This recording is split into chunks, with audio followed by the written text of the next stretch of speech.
Hello everyone, start करते हैं आज के एडिटोरियल को, जिसमें हम बात करेंगे। हाल ही में आपने सुना होगा, गुजरात में जहरीली शराब पीने से बहुत से लोगों की मौत हो गई, जिसमें नंबर निकल कर जो सामने आ रहे हैं वो 40 लोगों की मौत हुई। आखिरकार ये क्यों हुई? क्या होता है कि जब कहीं पर किसी भी राज्य में जब शराब पर पाबंदी लगा दी जाती है गवर्नमेंट की तरफ से, तो जो लोकल वेंडर होते हैं वो क्या करते हैं, जो भी शराब में उपयोग होने वाले पदार्थ हैं उन पदार्थों को ज़्यादा से ज़्यादा सड़ाते हैं। जब सड़ाते हैं तो उसमें उनका कोई पैमाना नहीं रहता, वो इनफॉर्मल तरीके से शराब का उत्पादन करते हैं। तो क्या हो जाता है, मान लो जब गर्मी ज़्यादा पड़ जाती है कभी कभी, तो जो शराब 5 दिन में शराब बनने वाली थी, या एक प्रकार का एसिड ही रहता है वो, तो जो शराब 5 दिन में सड़ने वाली थी, जब सड़ती है तो उसमें क्या बन जाता है, एसिड बन जाता है। और वो एक नशे वाला, वो कीड़े वगैरह होते हैं, तो उन कीड़ों का जो नशा होता है वो कीड़े और सड़ जाते हैं, जितने नहीं सड़ने चाहिए थे उतने और सड़ जाते हैं, तो वो एसिड और तेज हो जाता है उस चक्कर में। और उनका कोई मापने का कोई वो रहता नहीं है, बस उन्होंने 5 दिन या 7 दिन का उनका जो पैमाना रहता है उनने अपने किया और बस छान के अपने प्रोवाइड करवा दी। तो जब वो एसिड और तेज हो जाता है या उसमें एसिड की मात्रा और बढ़ जाती है, कभी गर्मी पड़ने से या कुछ भी ऐसा कारण हो जाता है, तो उससे वो जैसे ही वो लोग पीते हैं तो उसमें वो पूरी की पूरी आंतों को काट देता है। एसिड इतना तेज हो जाता है उसमें, आपने सुना ही होगा, जो एक एसिड जिससे हम साफ़ सफाई करते हैं वो उस लेवल का एसिड हो जाता है, वो पीने से फिर डायरेक्ट आदमी निपट जाता है। तो यही चीज़ है, यही चीज़ पर डिस्कशन है कि आखिरकार जिन राज्यों में शराबबंदी हो रही है, क्योंकि अभी आपने हाल ही में पिछले कुछ दिनों में बिहार में भी इसी प्रकार की घटना सुनी थी, तो आखिरकार ये जो शराबबंदी पर जो निषेध है वो कहीं ना कहीं इल्लीगल शराब को ज़्यादा तवज्जो तो नहीं दे देता, और अगर देता है तो ये किसकी सह पर देता है, क्या पुलिस वाले इसमें हस्तक्षेप नहीं करते? तो इन सब चीज़ों के बारे में हम डिटेल डिस्कशन करने वाले हैं इस एडिटोरियल को। आगे बढ़ने से अगर पहले अगर आपने चैनल को सब्सक्राइब ना किया हो तो please hit the subscribe button and also join our Telegram channel, जहाँ पर मैं आपको इस एडिटोरियल की पीडीएफ प्रोवाइड करवा दूंगा। टेलीग्राम की जो लिंक है, टेलीग्राम चैनल की, वो लिंक आपको डिस्क्रिप्शन बॉक्स में मिल जाएगी। साथ ही साथ अनअकैडमी पर किसी भी प्रकार का आप सब्सक्रिप्शन लेने जा रहे हैं तो आप कूपन कोड यूज़ कर सकते हैं, SHRI NATH और 10। ये कूपन कोड यूज़ करके जो भी मैक्सिमम डिस्काउंट है आप उसे अवेल कर सकते हो।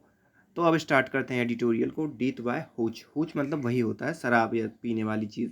India need more honest discussion on the risk and benefit of prohibition.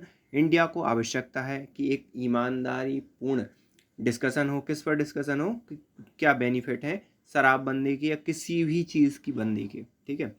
हुच tragedy that claim over 40 live in Gujarat Botad district bring to be fall yet again that contentious question of the prohibition। Okay, तो कंटेंटियस मतलब विवादास्पद question raise होता है। जैसे ये 40 लोगों की मृत्यु हुई, उन 40 लोगों की मृत्यु से ये एक विवादास्पद क्वेश्चन खड़ा होता है। Gujarat is one of the 4 state in India that prohibit alcohol. और गुजरात उन राज्यों में से एक है, उन 4 राज्यों में से एक है जहाँ पर शराब को प्रतिबंधित, शराब प्रतिबंधित है। The victim consume poisonous methyl alcohol sold in plastic pouch by bottle girls। तो यहाँ पर विक्टिम जो शिकार है उन्होंने क्या कंज्यूम किया था? पैकेट में मिलने वाली उस शराब को कंज्यूम किया था, जिसके कारण जो कि एक जो लोकल सेलर होते हैं वो अपने लेवल पे उसको बनाते हैं और वो सेल करते हैं, ठीक है। तो उन्होंने वो कंज्यूम की थी और निपट गए। 24 people have been named as accused in FIR and 14 have been arrested. तो यहाँ पर जिसमें 24 लोगों का नाम निकल कर सामने आया है, जिसमें 14 हैव बीन अरेस्टेड। 14 को क्या कर लिया गया? अरेस्ट कर लिया गया। बाकी 10 को अरेस्ट करने की कार्यवाही जारी है। Police action that follow every such tragedy rarely inspire public confidence. तो यहाँ पर कभी भी इस प्रकार की जब ट्रेजिडी होती है तो आपने कम ही देखने को मिला होगा कि पब्लिक कॉन्फिडेंस भी लोगों के अंदर है इस चीज़ की ट्रेजिडी को लेकर। Indeed, it concealed the complicity of the administration in protecting the black market for alcohol। और वास्तविकता ये है कि वास्तविकता में ये जो चीज़ें हैं वो किस चीज़ को छुपा देती हैं? कॉम्प्लिसिटी मतलब साठगांठ। किसकी साठगांठ? एडमिनिस्ट्रेशन की साठगांठ। एडमिनिस्ट्रेशन मतलब पुलिस की साठगांठ। किससे? ब्लैक मार्केट में जो अल्कोहल बेचते हैं उन लोगों से। वेन एवर प्रोहिबिशन एग्जिस्ट, जब भी किसी भी प्रकार का निषेध या किसी भी प्रकार की बंदी लगाई जाती है तो जो ब्लैक मार्केट वाले होते हैं वो पुलिस से ही सांठ गांठ करके इस प्रकार की गतिविधियों को क्या करते हैं, आगे बढ़ाते हैं।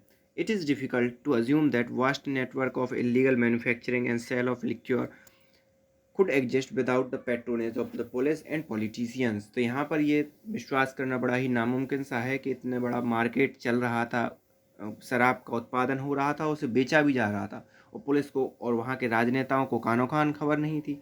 ये तो असंभव सी बात है। Report suggest that in this case specified complaint were made to the police who continue to look the other way. तो यहाँ पर इस केस में भी कई चीज़ें निकल कर सामने आई हैं जिसमें ये बताया गया कि पुलिस को इस बात की कई बार इत्तला दी गई, लेकिन वो उसने एक अदर वे में ही इस चीज़ को लिया, मतलब सीधी सी बात है, उस पर गौर नहीं किया। Prohibition make liquor illegal but it hide in black market. तो यहाँ पर शराब की जब पाबंदी लगती है किसी राज्य में तो उस पर तो पाबंदी लग जाती है, लेकिन वो ब्लैक मार्केट में छुप जाती है। ब्लैक मार्केट में छुपना मतलब रहती मार्केट में ही है, लेकिन वो ब्लैक मार्केट के थ्रू सेल होती है।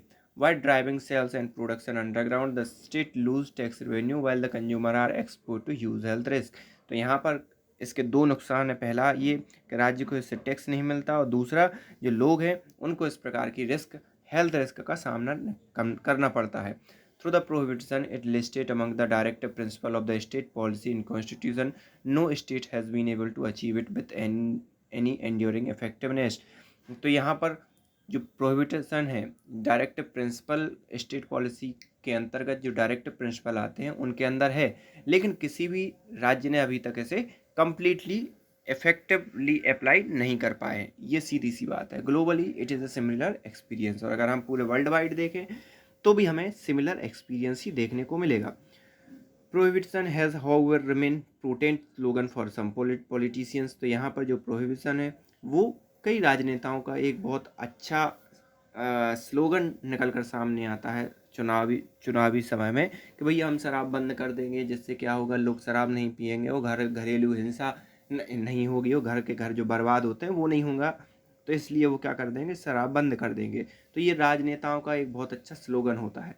Alcohol damaged health, family, fitness and human relationship and the call to ban it all together has a certain moral even if it not practical appeal. तो यहाँ पर शराबबंदी करना कहीं ना कहीं मोरल रूप से कई मामलों में सही होता है, क्योंकि ये ह्यूमन रिलेशनशिप ख़राब कर देता है, ठीक है, फैमिली की फाइनेंशियल कंडीशन को बर्बाद कर देता है। तो ये मोरली नैतिक रूप से बहुत अच्छा लगता है कहने में, लेकिन प्रैक्टिकली भले ही इसे फुलफिल ना किया जा सके। But using the sledge hammer for law to stop alcohol use can be counter productive. लेकिन जो इस प्रकार स्लेज हैमर मतलब किसी प्रकार से बिल्कुल ठोक के, मतलब एकदम से कड़ाई से पालन करवा देना, कहीं ना कहीं काउंटर प्रोडक्टिव हो जाता है एज एक्सपीरियंस। तो यहाँ पर जैसा ये एक्सपीरियंस इस घटना में निकल कर सामने आया है, इसी प्रकार के एक्सपीरियंस हमें निकल कर सामने आ जाते हैं। The Gujarat high court is considering 5 petition that challenge the constitutional validity of Gujarat Prohibition Act 1949 on the ground that it violate the fundamental right including the privacy। तो यहाँ पर गुजरात हाई कोर्ट ने के अंदर 5 पिटीशन इस जो शराबबंदी है इसको चैलेंज करने के लिए डाली गई हैं, जिसमें ये कहा गया है कि गुजरात प्रोहिबिशन एक्ट 1949 को चैलेंज किया गया है, और उसका ग्राउंड क्या है, मतलब उसका बेसिस क्या, दलील क्या दी गई है।